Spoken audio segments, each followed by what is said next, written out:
Hello everyone, and welcome to my Young and the Restless official 24 channel. I hope everyone is having a wonderful day.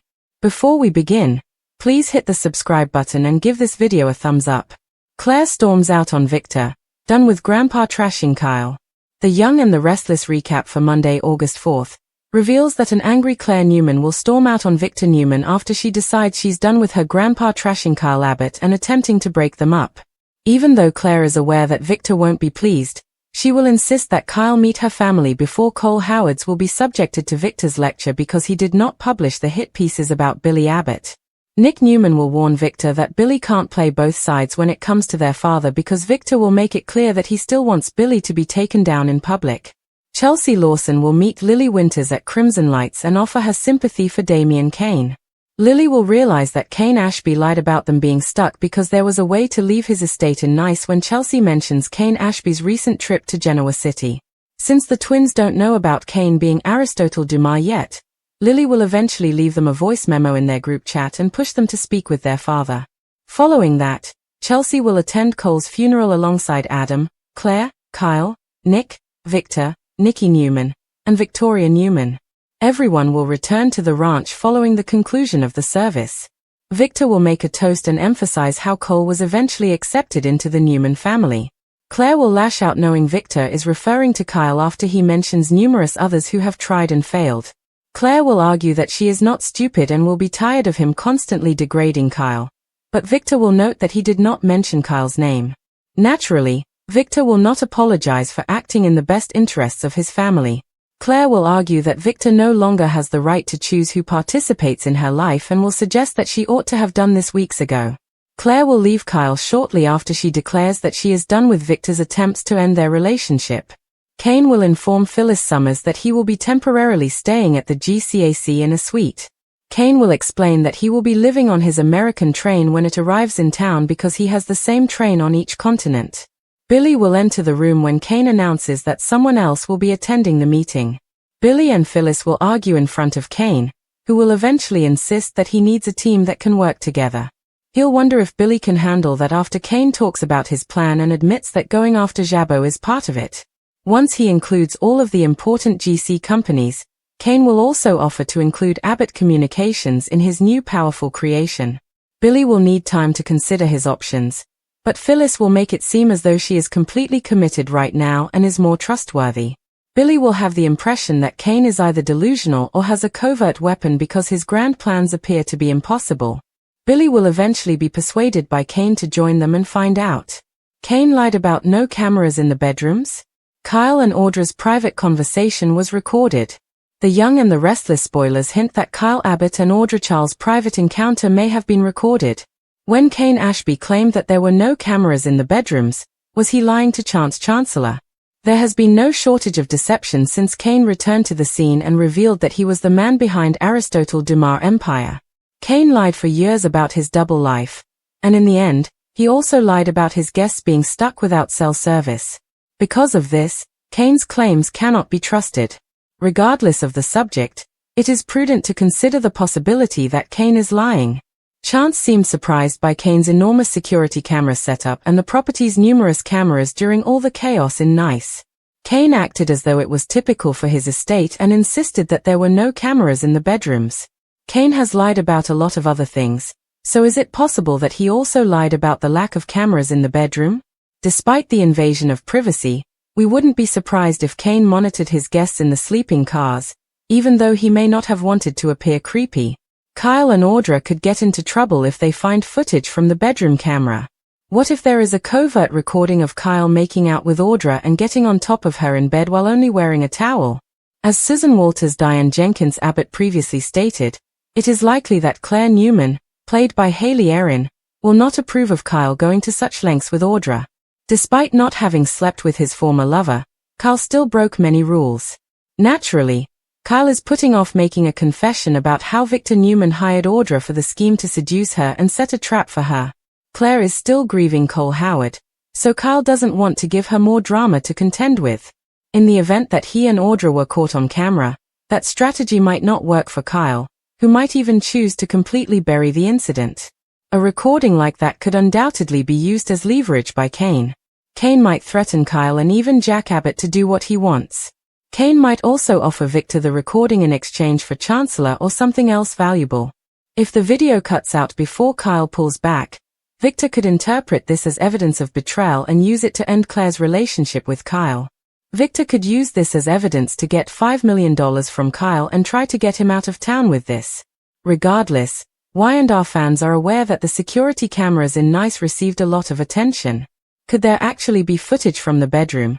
And could it show Kyle's scandalous moments with Audra in private?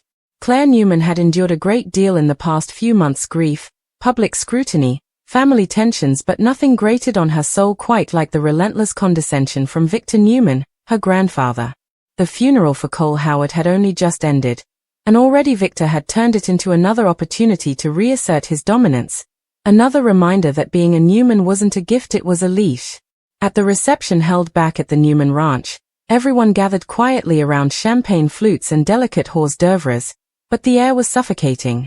Claire stood silently beside Kyle, her hand resting on his as Victor began his toast. Cole, Victor said in his gravelly, commanding tone, may not have always been the easiest man to understand, but in the end, he became part of this family. Not everyone who tries earns that privilege. His gaze swept subtly across the room, but it landed unmistakably on Kyle. A jab. A warning. A declaration. Claire stiffened beside Kyle, her eyes darkening as the sting of the moment settled in. She had warned Victor before. Stop trying to sabotage her relationship. Stop pretending she couldn't see through his noble intentions. Kyle had just attended her father's funeral. He had stood with her, quiet and respectful, despite the obvious tension from half the room. He hadn't caused a scene. He hadn't responded to Victor's smug glare. He had simply been present for her. And now her grandfather, in his usual passive-aggressive grandeur, had used a eulogy to publicly question Kyle's worth. Again. When Victor finished, the guests offered a polite toast. Claire, however, didn't raise her glass. She turned to Kyle and whispered, "I need a minute." And before anyone could stop her, she turned and walked directly toward Victor. "What was that?" she asked, her voice sharp but hushed, standing just out of earshot of the others. Victor looked at her, feigning confusion. "What was what, sweetheart?"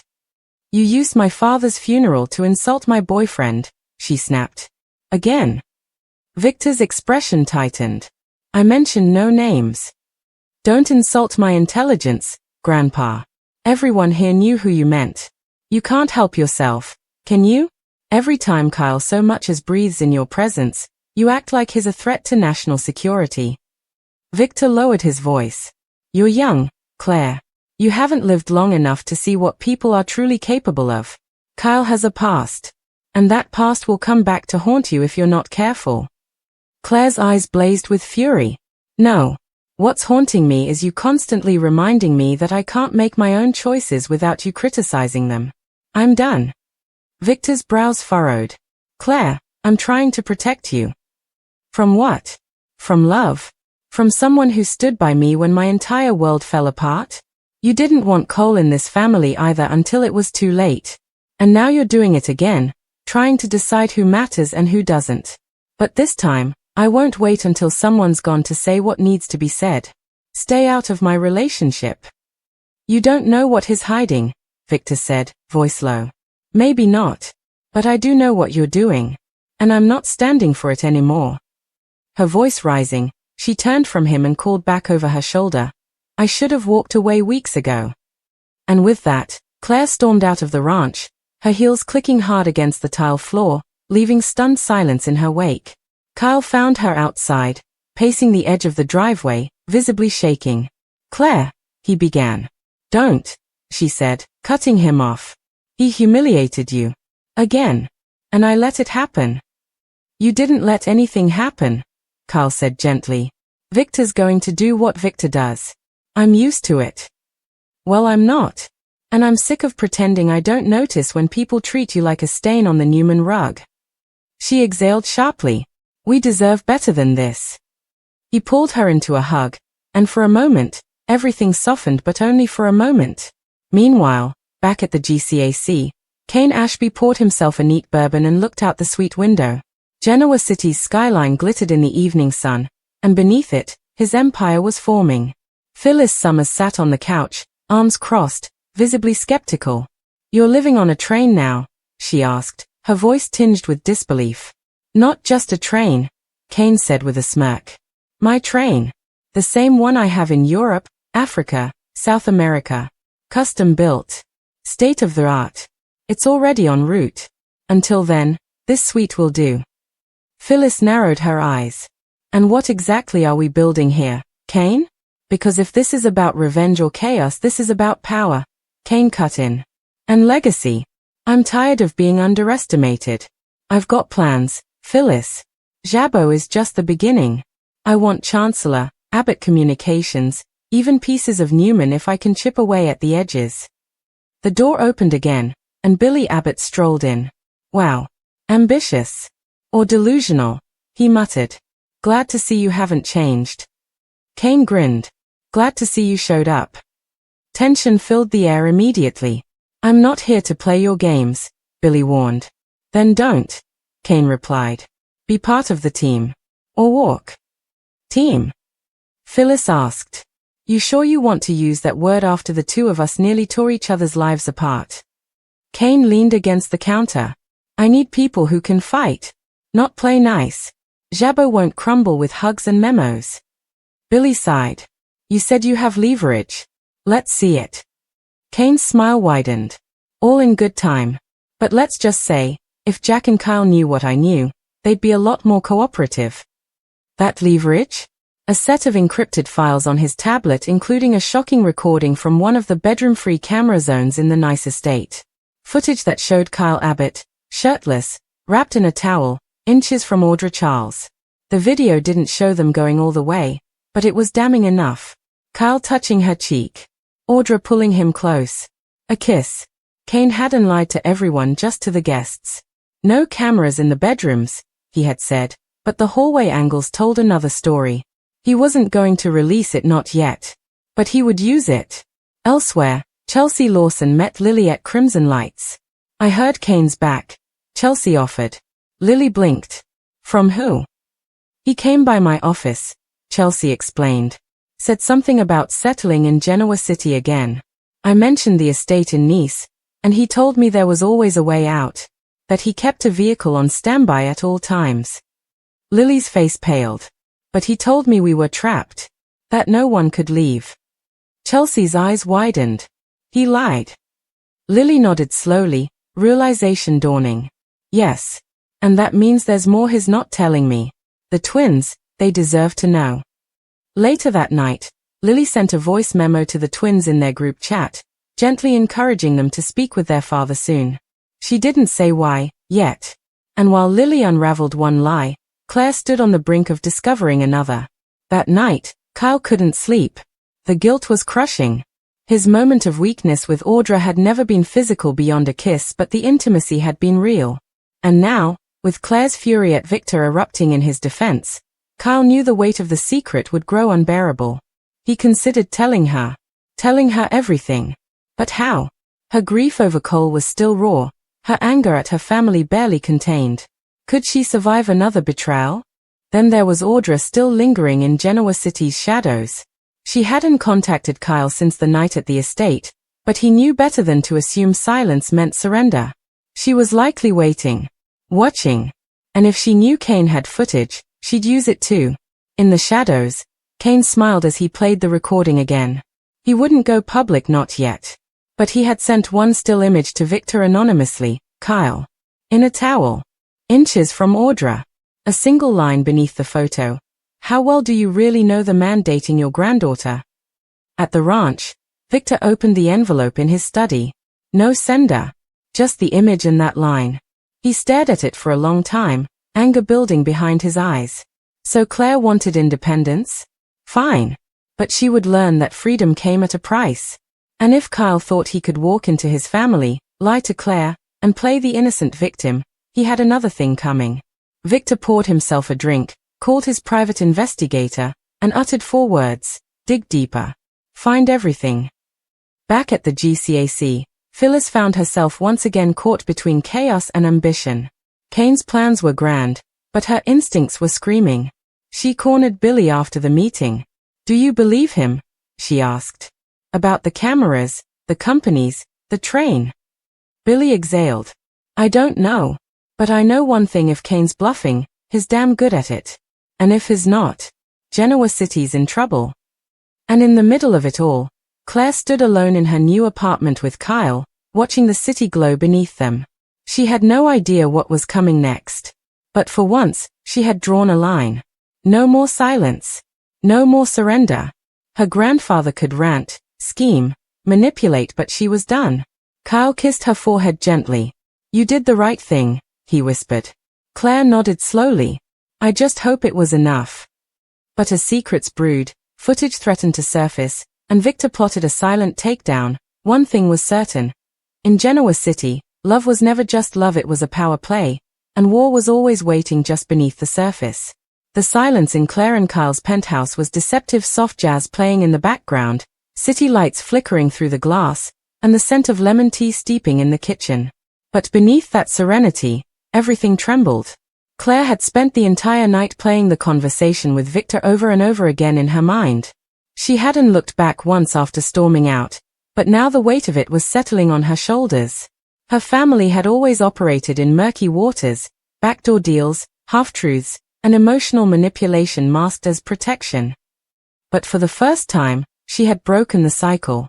She had chosen Kyle. Out loud. Without apology. Still, something gnawed at her gut. Did something happen between you and Audra that I should know about? Claire's voice sliced through the quiet, sharp and sudden. Kyle looked up from his tablet, caught off guard. Why would you ask that? Claire hesitated. Because my grandfather doesn't give up unless he has a reason. And whatever that photo was, he received whatever whisper campaign he's building, it started somewhere. She folded her arms, her voice calm but laced with tension. I want the truth, Kyle. Not later. Now. Kyle felt the walls close in. He stood up, rubbing the back of his neck, heart pounding. Nothing happened with Audra, not the way you're thinking. Claire raised an eyebrow, but said nothing. He continued, slowly. There was a moment. After the estate burned, we were both shaken. She kissed me. I kissed her back for a second. I stopped it. Claire blinked once. Did you sleep with her? No, Kyle shook his head firmly. I didn't. I swear to you. It didn't go further than that. I felt awful immediately and told her it was a mistake. Claire turned away, her eyes glassy. Why didn't you tell me before? I wanted to. But you were burying your father. I didn't want to add more pain. And honestly. Kyle sighed. I was terrified I'd lose you. She stood still for a moment, shoulders squared. Then, in a voice that trembled only slightly, she said, I appreciate your honesty now. But we're not the only ones who know, are we? Kyle hesitated.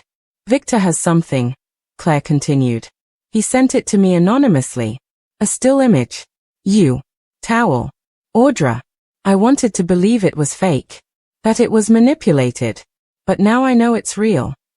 Kyle's face drained of color. You got it too. Claire turned to him. So did Victor. Which means someone's playing us, Kyle. And there's only one person I can think of who would go to those lengths, and who had access to that estate surveillance. Kyle nodded slowly. Kane. Back at Newman Tower, Victor sat across from a stoic Adam, the tension between them thick as stone. You knew Claire and Kyle were hiding something, Victor said, tossing the printed image on the desk. Why didn't you say anything? Adam glanced down at the photo. Because I wasn't sure what was real, and I didn't think it was my place to pour gasoline on Claire's grief. Victor's jaw tensed. It's always your place when this family's legacy is on the line. Legacy? Adam snapped. Or control. You're trying to protect her by tearing down everything she's building. Maybe she doesn't need you to play judge, jury, and executioner anymore. Victor stood, eyes narrowing. She's my granddaughter.